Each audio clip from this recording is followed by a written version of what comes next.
Introduction to Ezekiel. This book is named after the prophet Ezekiel.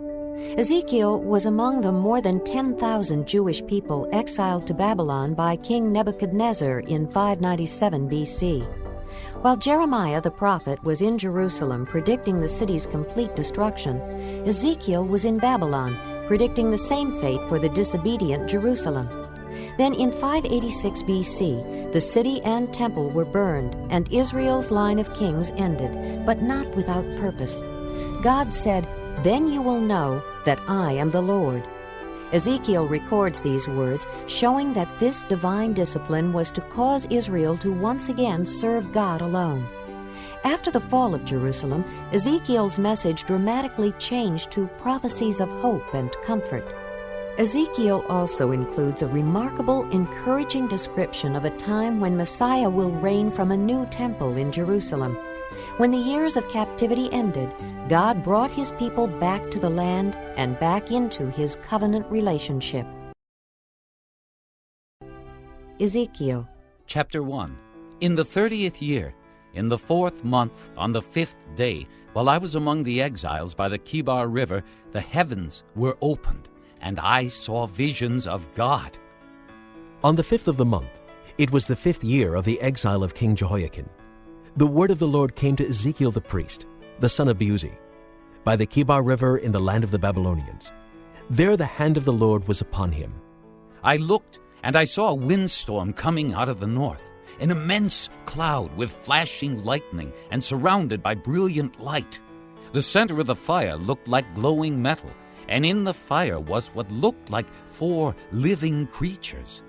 In appearance, their form was that of a man, but each of them had 4 faces and 4 wings. Their legs were straight. Their feet were like those of a calf and gleamed like burnished bronze. Under their wings, on their 4 sides, they had the hands of a man. All 4 of them had faces and wings, and their wings touched one another. Each one went straight ahead. They did not turn as they moved. Their faces looked like this.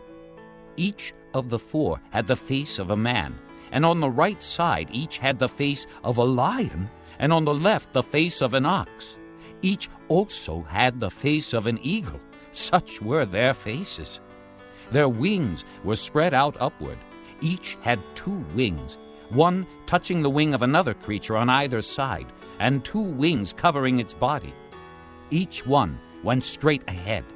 Wherever the Spirit would go, they would go, without turning as they went. The appearance of the living creatures was like burning coals of fire, or like torches. Fire moved back and forth among the creatures.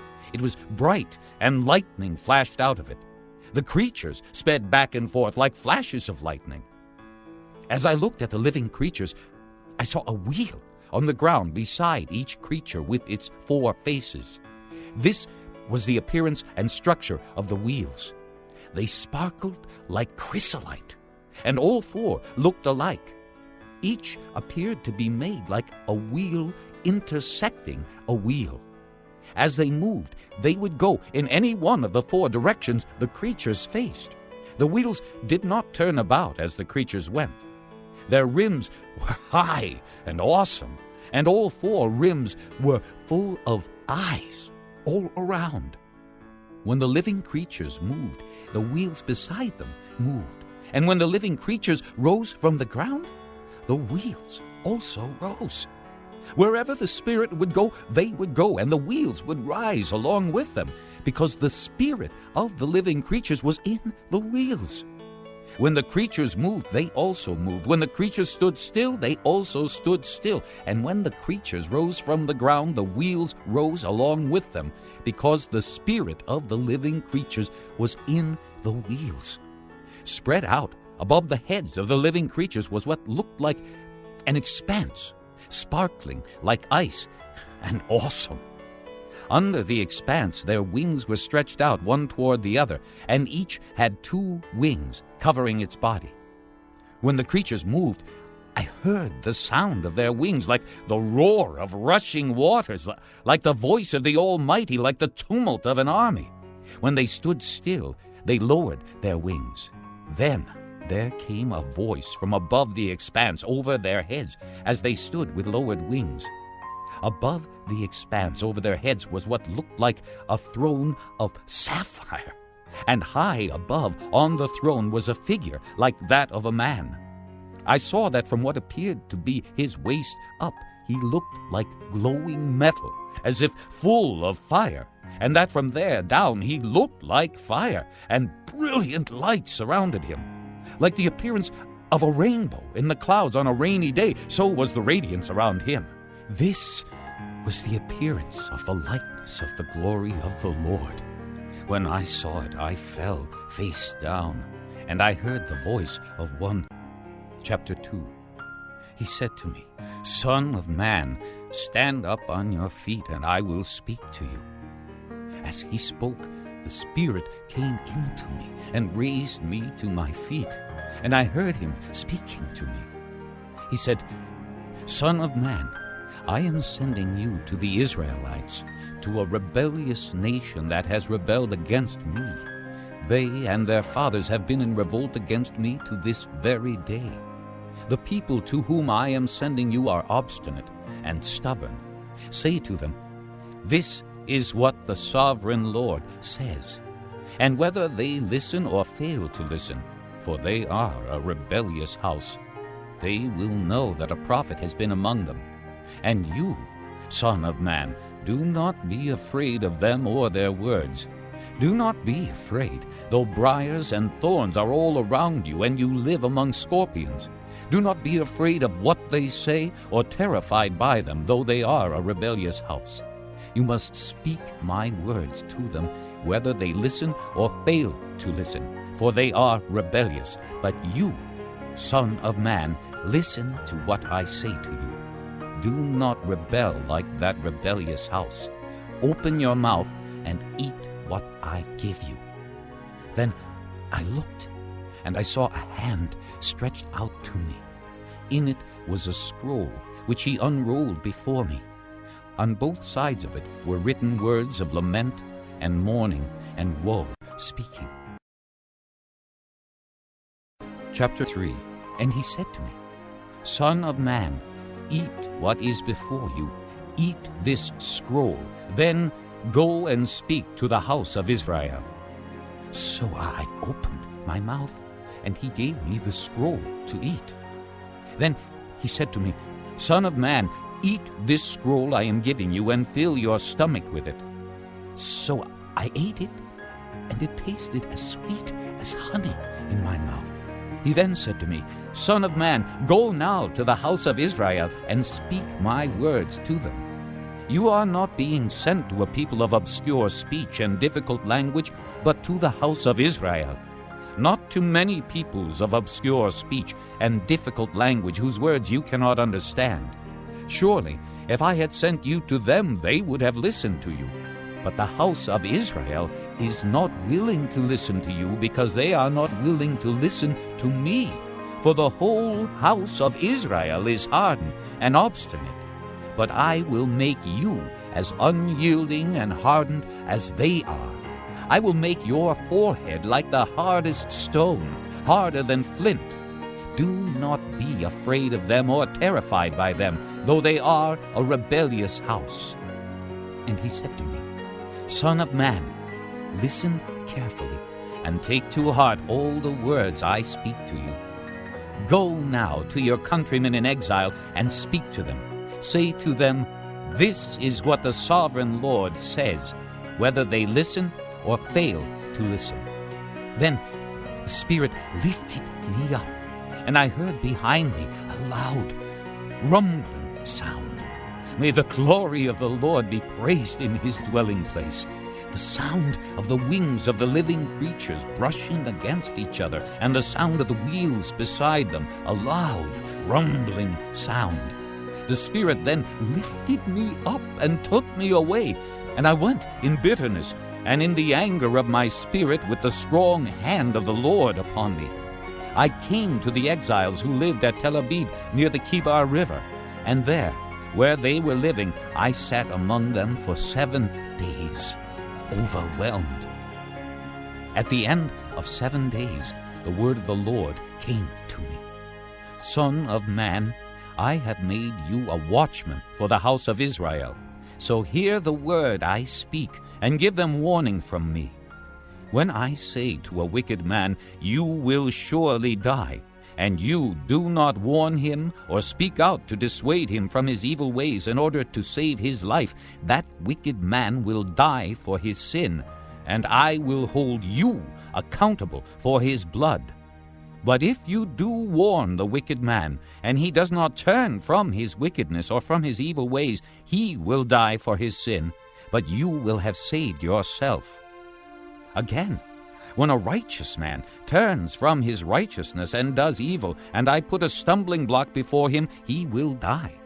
Since you did not warn him, he will die for his sin. The righteous things he did will not be remembered, and I will hold you accountable for his blood. But if you do warn the righteous man not to sin, and he does not sin, he will surely live because he took warning, and you will have saved yourself. The hand of the Lord was upon me there, and he said to me, Get up and go out to the plain, and there I will speak to you.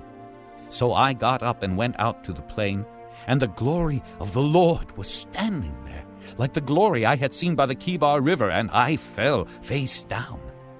Then the Spirit came into me and raised me to my feet. He spoke to me and said, Go, shut yourself inside your house, and you, son of man, they will tie with ropes.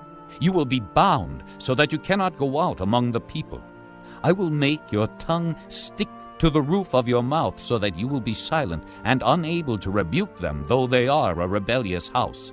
But when I speak to you, I will open your mouth, and you shall say to them, This is what the sovereign Lord says. Whoever will listen, let him listen, and whoever will refuse, let him refuse, for they are a rebellious house.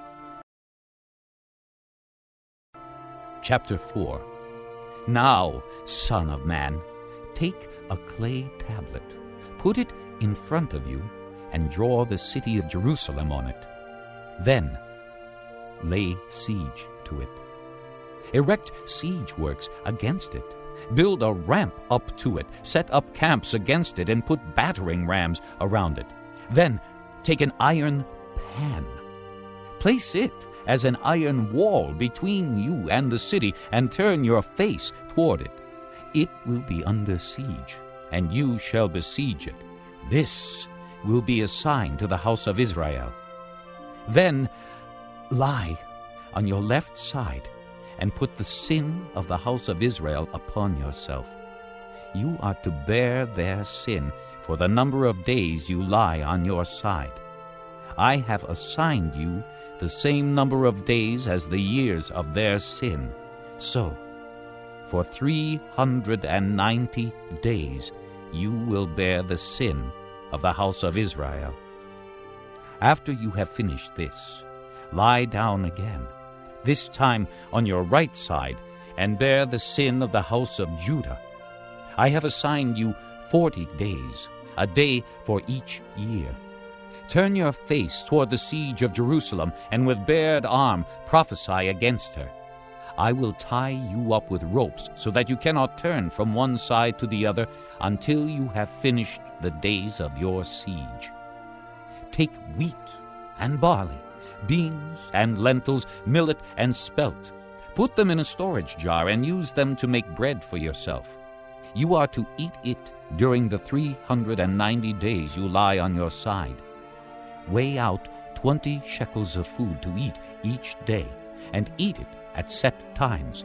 Also measure out 1/6 of a hin of water, and drink it at set times.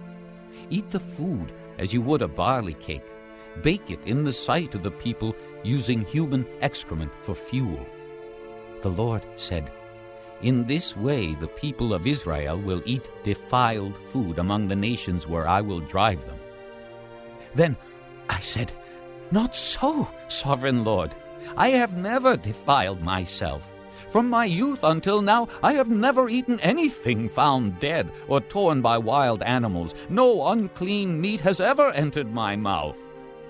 "Very well," he said. "I will let you bake your bread over cow manure instead of human excrement." He then said to me, "Son of man, I will cut off the supply of food in Jerusalem. The people will eat rationed food in anxiety and drink rationed water in despair, for food and water will be scarce. They will be appalled at the sight of each other and will waste away because of their sin."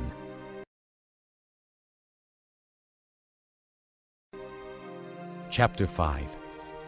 "Now, son of man, take a sharp sword and use it as a barber's razor to shave your head and your beard. Then take a set of scales and divide up the hair. When the days of your siege come to an end, burn a third of the hair with fire inside the city. Take a third and strike it with the sword all around the city, and scatter a third to the wind, for I will pursue them with drawn sword. But take a few strands of hair and tuck them away in the folds of your garment. Again, take a few of these and throw them into the fire and burn them up. A fire will spread from there to the whole house of Israel. This is what the sovereign Lord says. This is Jerusalem, which I have set in the center of the nations with countries all around her, yet in her wickedness she has rebelled against my laws and decrees more than the nations and countries around her. She has rejected my laws and has not followed my decrees. Therefore, this is what the sovereign Lord says. You have been more unruly than the nations around you, and have not followed my decrees or kept my laws. You have not even conformed to the standards of the nations around you. Therefore, this is what the sovereign Lord says. I myself am against you, Jerusalem, and I will inflict punishment on you in the sight of the nations. Because of all your detestable idols, I will do to you what I have never done before and will never do again. Therefore, in your midst, fathers will eat their children, and children will eat their fathers. I will inflict punishment on you and will scatter all your survivors to the winds. Therefore, as surely as I live, declares the sovereign Lord, because you have defiled my sanctuary with all your vile images and detestable practices, I myself will withdraw my favor. I will not look on you with pity or spare you. A third of your people will die of the plague or perish by famine inside you. A third will fall by the sword outside your walls, and a third I will scatter to the winds and pursue with drawn sword. Then my anger will cease, and my wrath against them will subside, and I will be avenged. And when I have spent my wrath upon them, they will know that I, the Lord, have spoken in my zeal. I will make you a ruin and a reproach among the nations around you, in the sight of all who pass by. You will be a reproach and a taunt, a warning and an object of horror to the nations around you when I inflict punishment on you in anger and in wrath and with stinging rebuke. I, the Lord, have spoken. When I shoot at you with my deadly and destructive arrows of famine, I will shoot to destroy you. I will bring more and more famine upon you and cut off your supply of food. I will send famine and wild beasts against you, and they will leave you childless. Plague and bloodshed will sweep through you, and I will bring the sword against you. I, the Lord, have spoken.